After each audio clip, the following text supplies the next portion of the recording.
Parfois, donner le peu que vous avez provoque une série de miracles dans votre vie. M'entendez-vous? Elle a été ravitaillée pendant la famine et son fils lui a été rendu d'entre les morts. Elle a déclenché quelque chose quand elle a donné le peu qu'elle avait. Ne manquez pas votre miracle. Bienvenue à La Vie dans la Parole avec Joyce Meyer. La Vie dans la Parole est un ministère d'entraide basé sur un enseignement solide et pratique pour une application de la parole de Dieu. Votre réponse est dans la parole de Dieu. Et laissez-moi vous dire, le Seigneur est capable de vous guérir là où vous souffrez. La Vie dans la Parole est un ministère international qui atteint le monde par le cœur de Dieu. Et voici aujourd'hui pour vous l'occasion d'expérimenter la vie dans la parole avec Joyce Meyer.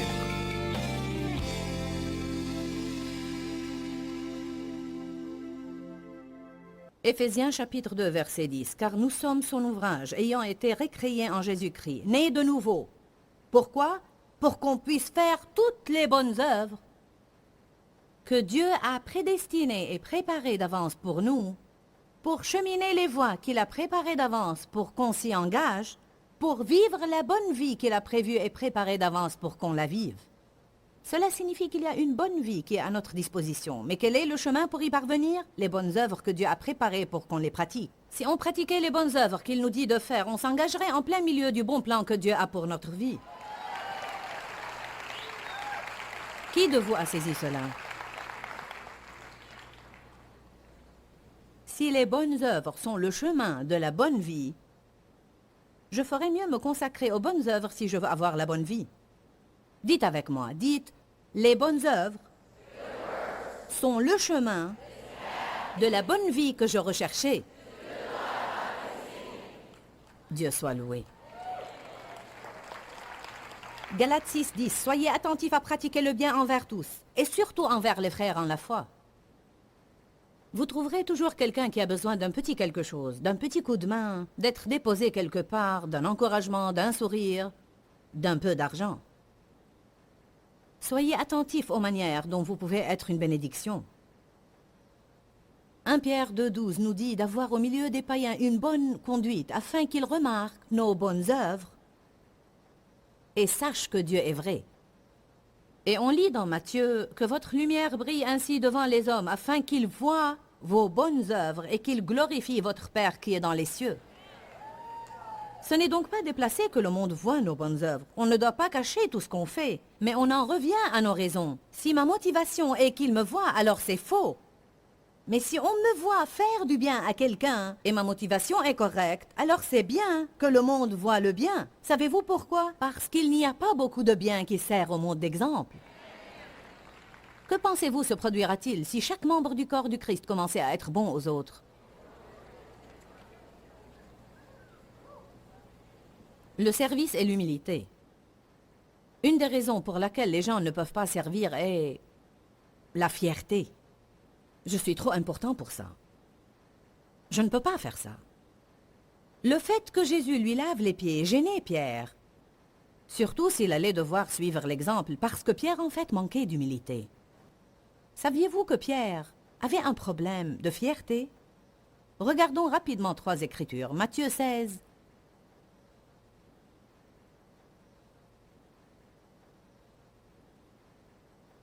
Verset 21. Dès lors, Jésus commença à faire connaître à ses disciples qu'il fallait qu'il aille à Jérusalem, qu'il souffre beaucoup de la part des anciens, des grands prêtres et des scribes, qu'il soit mis à mort et qu'il ressuscite le 3e jour. Ainsi, Jésus essayait vraiment de dire à Pierre et les autres disciples ce qui allait se passer, mais ils ne l'avaient jamais véritablement accepté ou compris. Ils avaient toujours pensé qu'il allait établir un royaume terrestre et qu'ils allaient recevoir des positions élevées et dire à tout le monde ce qu'ils devraient faire. Alors Pierre le tira à part pour lui parler en privé. « Ah, Jésus, je dois te parler une minute. »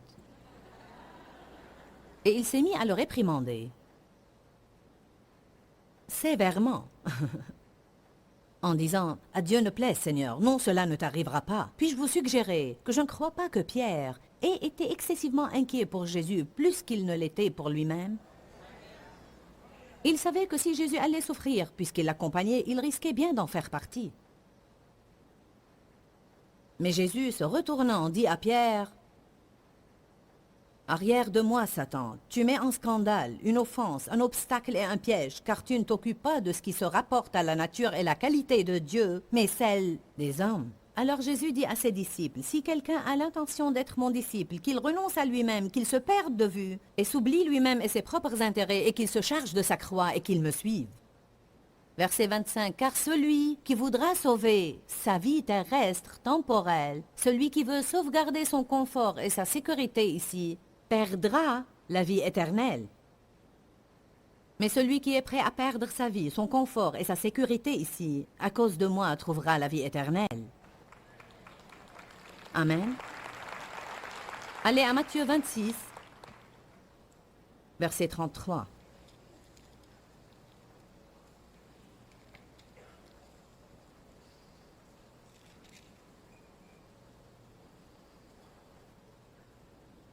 Commençons par le verset 31. Alors Jésus leur dit, « Je serai pour vous tous cette nuit une offense et une occasion de chute.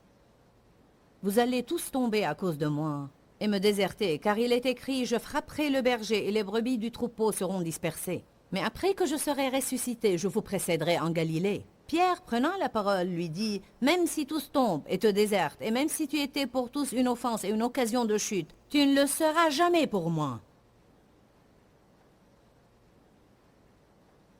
Jésus lui dit, « Je te le déclare en vérité, cette nuit même, avant que le coq chante, tu me renieras 3 fois. » « Pas moi, Seigneur. » Pierre ne se connaissait pas.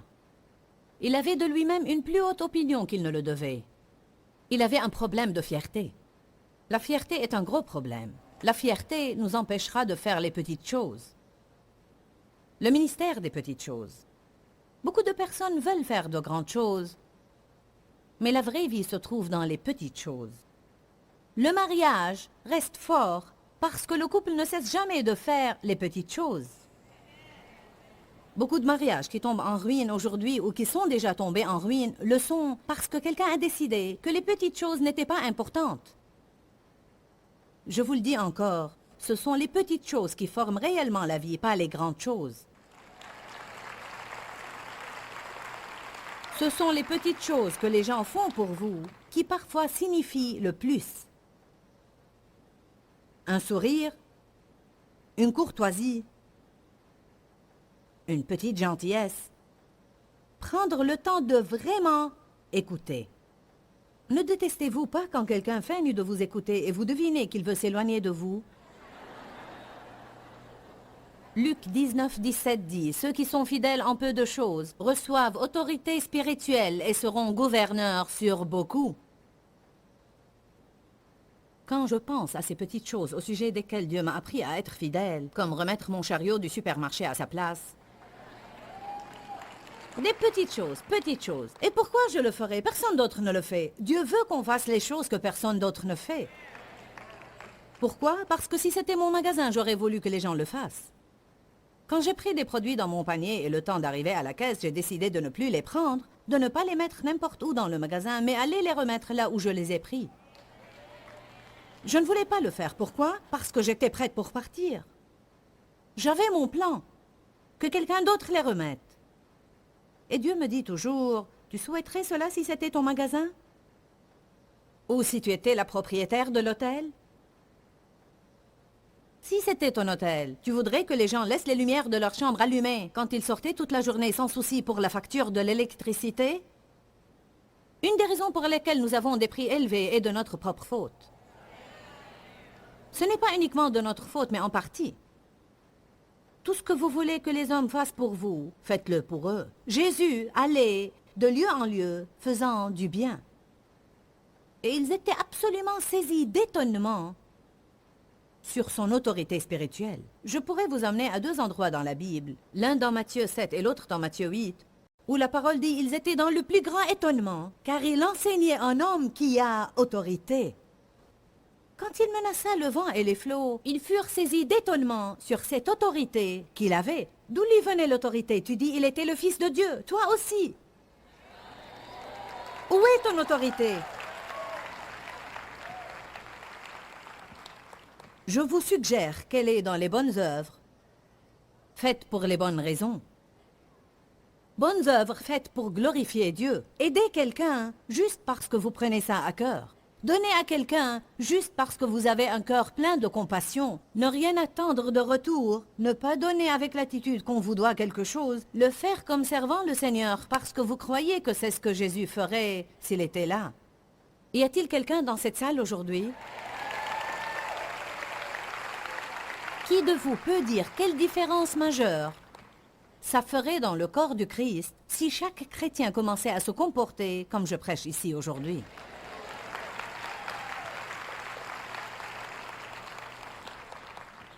Laissez la personne avec 3 articles sortir en premier si votre chariot est plein. Donnez à quelqu'un d'autre dans la famille le beefsteak qui a le moins de graisse au lieu de le prendre pour vous-même. Ramassez les chaussettes sales de votre mari sans lui dire que vous l'avez fait. J'ai dû ramasser tes chaussettes encore aujourd'hui. Ne vous attendez pas à être récompensé pour ça. Autant les remettre de nouveau par terre.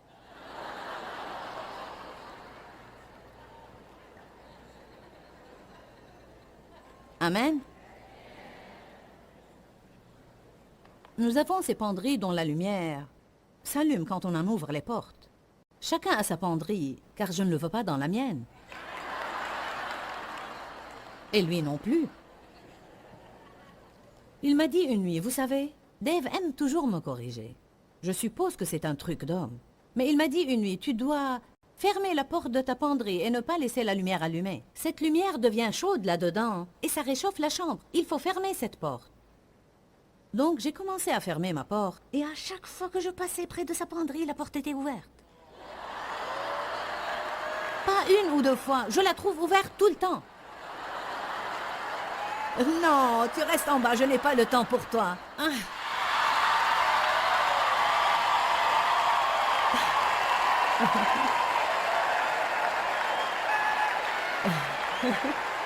Je dois raconter mon histoire.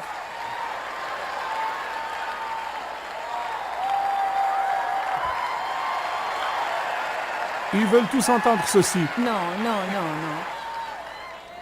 Vous savez, je m'assieds en bas et je me demande, quand est-ce que l'esprit de vérité va partir et l'esprit de l'exagération va prendre la relève?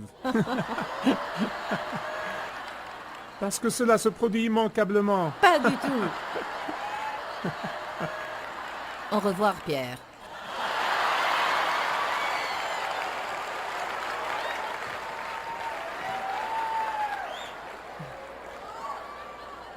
Le point est que, vous voyez, ce n'était pas le point. Le point est que, quand je trouve la porte de sa penderie ouverte, j'ai encore à découvrir. J'ai encore à découvrir que je peux la fermer et garder ma bouche fermée. Je ne le fais pas exactement avec une attitude de serviteur. À chaque fois que je ferme cette porte, je dois aller le trouver et lui dire « Tu as encore laissé ta porte de penderie ouverte ?» Pourquoi sommes-nous comme ça? Car nous ne supportons pas que quelqu'un ait un avantage sur nous.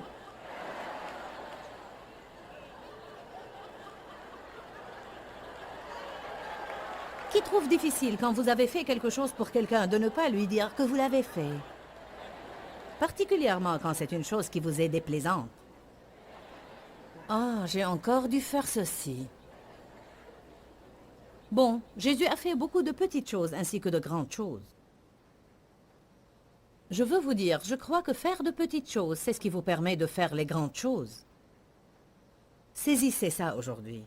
Vous savez comment Dieu a oint du Saint-Esprit et de force Jésus de Nazareth, qui, numéro 1, allait de lieu en lieu faisant du bien, et numéro 2, guérissant ceux qui étaient opprimés par Satan. Vous n'allez pas avoir un ministère de guérison si vous ne faites pas le bien. Amen. Je veux vous montrer ce que je pense est une chose absolument des plus impressionnantes que j'ai jamais vues dans la Bible. Allez à Jean chapitre 21.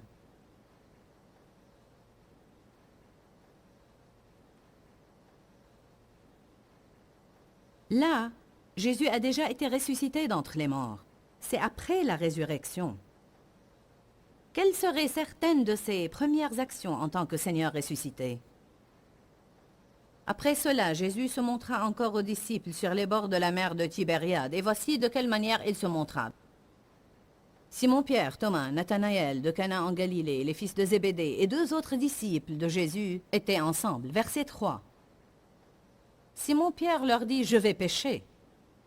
Je vous dirai que Pierre pensait qu'il avait perdu son ministère parce qu'il avait renié le Christ. On ne peut pas concevoir à quel point il était plongé dans la tristesse et l'abattement. Quoi qu'il ait déjà entendu les nouvelles, allez dire à mes disciples et à Pierre qu'il est ressuscité d'entre les morts. Il a pu avoir pensé « Dieu m'a pardonné, mais j'ai néanmoins perdu mon ministère ». Il ne savait que faire, il est retourné à la pêche. Ainsi que les autres disciples, ils pêchaient, mais ils ne prenaient rien. Lorsque vous êtes hors de la volonté de Dieu, vous n'allez rien prendre. Alléluia.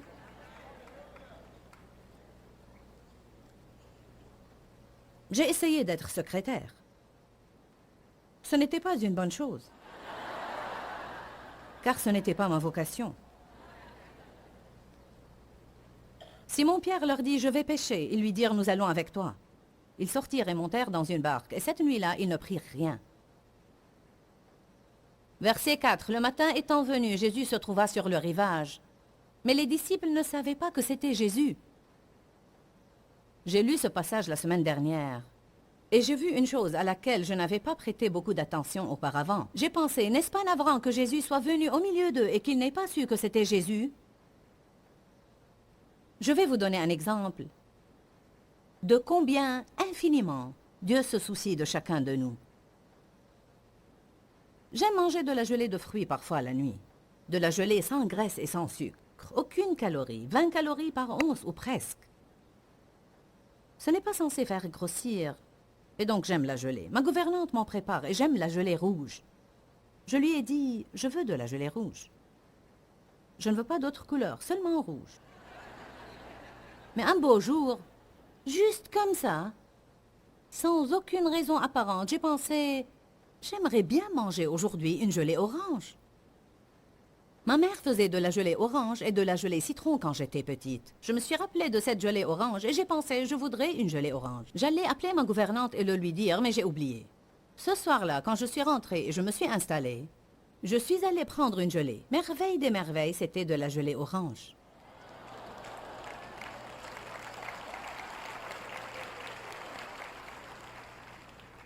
Je lui ai demandé le lendemain, « Pourquoi as-tu fait de la gelée orange ?» Elle m'a répondu, « Je sais que tu aimes le rouge, mais j'ai senti que tu aimerais une variété. » J'ai dit, « Tu l'as entendu de Dieu ?»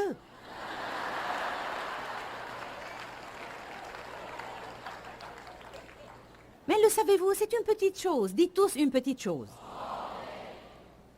Mais le savez-vous, ça m'a touché si profondément. Pour moi, ça signifiait plus que les grandes choses que Dieu a faites pour moi, de savoir qu'il m'aime tellement, de sorte que parce que j'ai voulu un différent parfum pour ma gelée, il a mis au cœur de ma gouvernante de me faire cette autre variété de gelée juste parce que je l'ai voulu.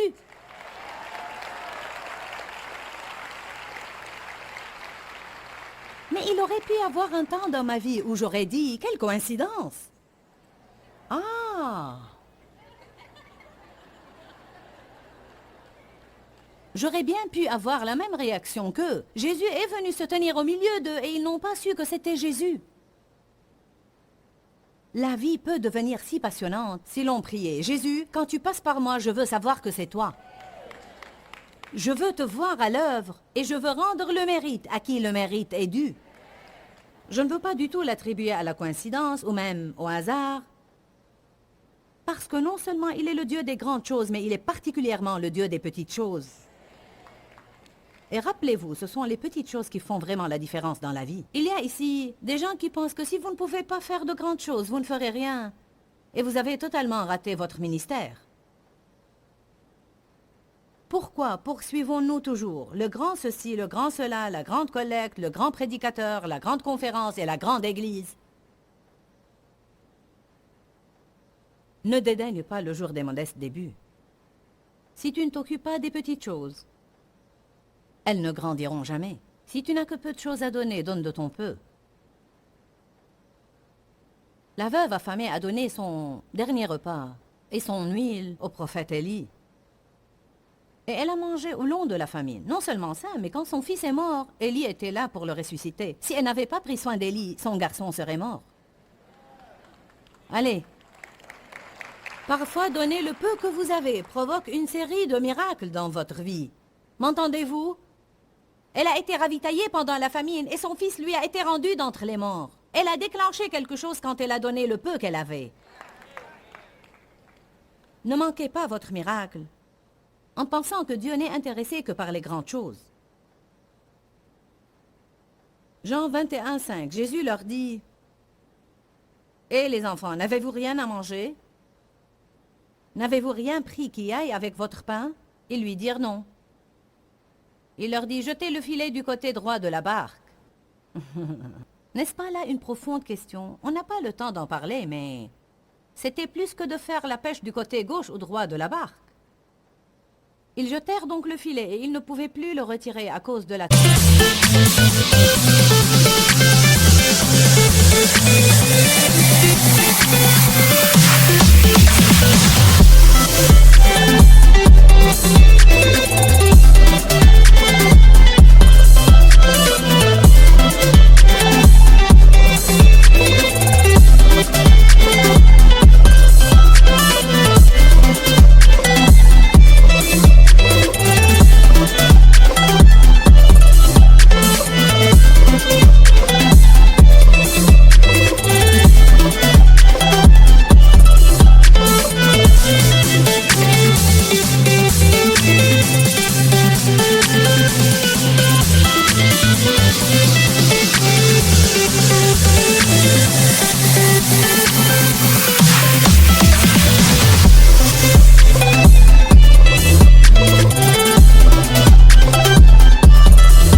Grande quantité de poissons. Alors le disciple que Jésus aimait dit à Pierre: « C'est le Seigneur !» Et Simon-Pierre, dès qu'il eut entendu que c'était le Seigneur, ceignit un vêtement autour de sa taille, car il était mi-nu, et se jeta à la mer. Pierre n'était toujours pas prêt à faire face à Jésus. Les autres disciples vinrent avec la barque, tirant le filet plein de poissons car il n'était éloigné de terre que d'environ 200 coudées. Observez maintenant ceci. Une fois descendus à terre, ils virent un feu de braise sur lequel on faisait griller du poisson et du pain. Jésus leur dit: « Apportez donc ces poissons que vous venez de prendre. » Simon-Pierre remonta donc dans la barque et tira à terre le filet plein de 153 grands poissons. Et quoi qu'il y en eût tant, le filet ne se déchira pas. Jésus leur dit: « Venez, petit déjeuner. »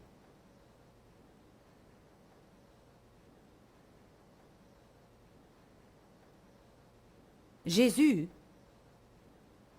ressuscité, Seigneur des seigneurs et roi des rois, a préparé leur petit déjeuner.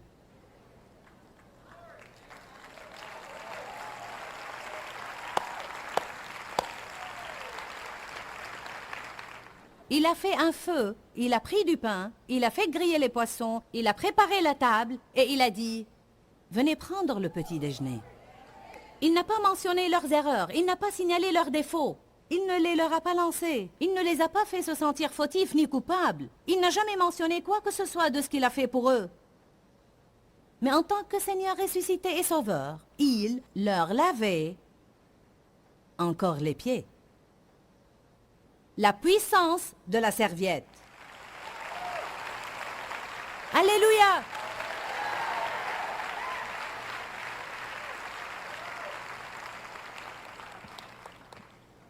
Quand un aveugle criait à l'aide, Jésus s'est arrêté. Une petite chose. Il s'est arrêté pour écouter. On lui a amené des petits-enfants. Il leur a imposé les mains et les a bénis. Il a jugé que les enfants étaient importants. Il pensait que les personnes âgées étaient importantes. Il considérait que les aveugles étaient importants. Il pensait que les affamés étaient importants. Il a jugé qu'il était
important de préparer le petit déjeuner à ses disciples. Il pensait que c'était important de leur laver les pieds. Ce n'est pas étonnant qu'il soit si grand.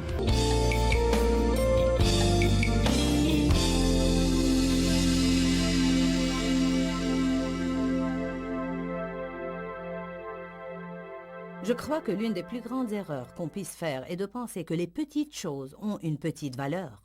Et si vous avez un problème relationnel en ce moment, et je crois effectivement que je parle à certains qui l'ont, il se peut très bien que ce soit parce que vous ou l'autre personne dans cette relation donnée avez oublié de faire les petites choses qui comptent tellement.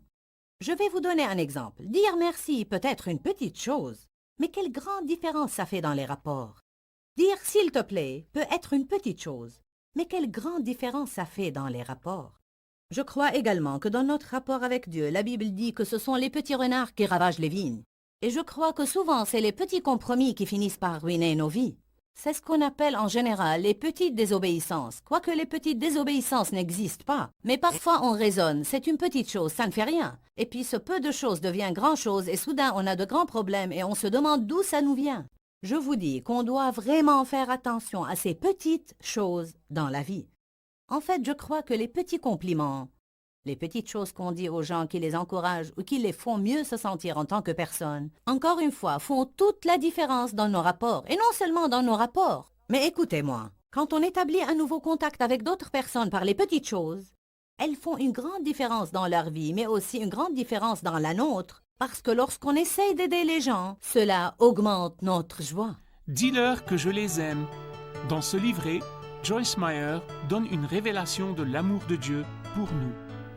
Pour obtenir ce livret gratuitement, écrivez-nous à Joyce Meyer, boîte postale 40095-6300, Larnaca, Chypre. Ou bien visitez notre site web www.joycemeyer.org.